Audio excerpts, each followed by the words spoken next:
These are all type of practices. When I walk out in the street and the sun is shining on my face and the people are sitting there at the coffee and you hear they talking, but I walk and I feel, I sense, this is the sunshine, this is the people talking, my feet are moving, I'm here. I know what I do.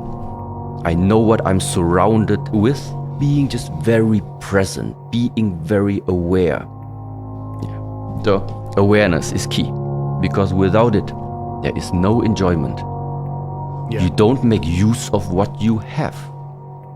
Awareness is what is like making it finally real for you. You worked so hard for it.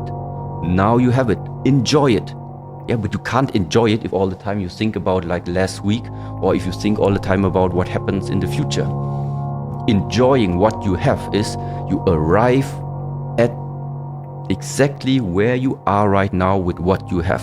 That's it. There is no wishing for something more of the future, and there's not wishing for something that wouldn't have happened of the past. No, you're in the presence. That's it. And the more you realize this about yourself, the more you integrate this just into your normal being, then it starts to shift. Yeah. Just bring more presence into the present. How often we have to do that? I mean, are you always present? Or what percent of time you try to be present? At the moment, if I talk about myself, if I observe myself, the most of the time I would say I'm present and I'm realizing when I'm not. So the amount of being absent is what I realize. When I'm absent, I realize it. When I'm present, it's my normal state. For other people, maybe it's the other way around. But this really depends on your personal relation and how much you practice. So eventually, the thing is, the truth is, you're always present. You just don't know about it. You're over, there's some layer on top of the presence which somehow makes you think you're not in the present. But we're always in the present. Just the realization that you are is not there, because it is overlaid by thoughts. If you take the thoughts away, you will realize, oh, there it is.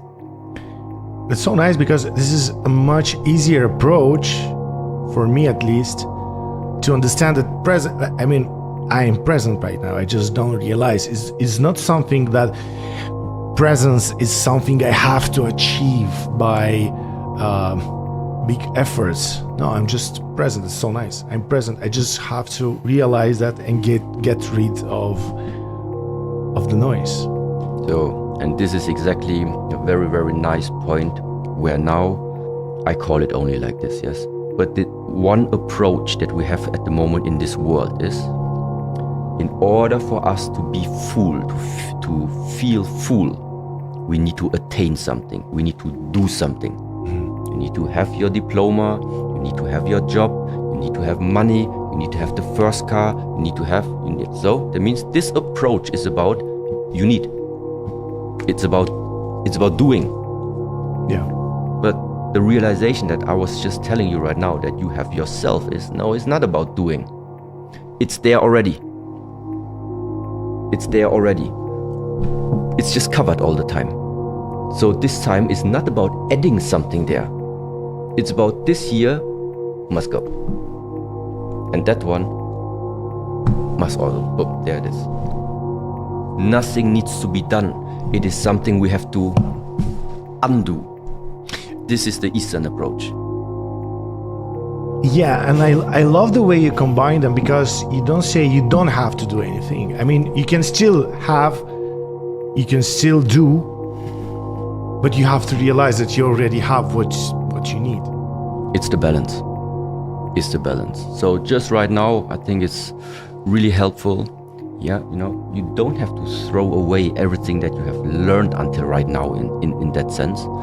It's just that there are more perspectives, that when you have access to both of these perspectives, just find out for yourself. Sometimes this makes more sense, sometimes this makes more sense. Well, important part is, as long as you have it, you can choose when to use it. But if you don't even have it, you can't use it. So what does it mean? Whatever there is to learn in this world, it's never wrong to learn it. You never know if you will need it one day. And then it's better to have than to need. It is one way out of many that are existing. I can only, or I did talk only about this my whole life because I walk this way. It doesn't mean it's the only way. It's just because I walked it for so long, it is my understanding of, okay, how do these practices interfere or are connected with building up a life that you think is worth living. That's it. What is the Shaolin practices doing for me? Help me build up a life, a quality life. That's it. If you want to call it like this, this is one of the main emphasis that I was putting in always sharing these things out. But there are many ways, yeah. So, but ultimately, it's the mind, and yeah, it's just, but in the field of martial arts, it's just in a way also like pretty attractive in terms of you make your body strong.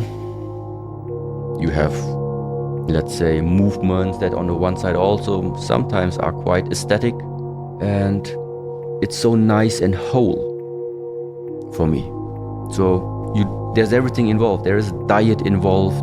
There is like structure involved. Like when would it be good to wake up? When is it good to go to sleep? And all of these things. So it's a whole nice, let's say, culture, tradition. This is what I find so nice about it. That the search is over. You don't need to search for here I take this yoga practice, and then from here I take the breathing exercises from here, and from here I take like the dancing moves, and then you have like a mix-up. A mix-up menu. But mix-up menu maybe gives you the feeling of you have some freedom. Yeah. But structure gives you direction. And you find instruction in a Shaolin school or temple, right? Yes. Also depending on who's teaching it to you, but it's supposed to be like this, yes.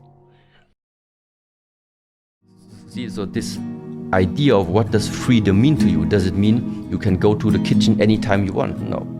That means you're slave to the mind. But if somebody is tempted too much, if somebody cannot handle his temptation, he's not free. No, he's enslaved by temptation.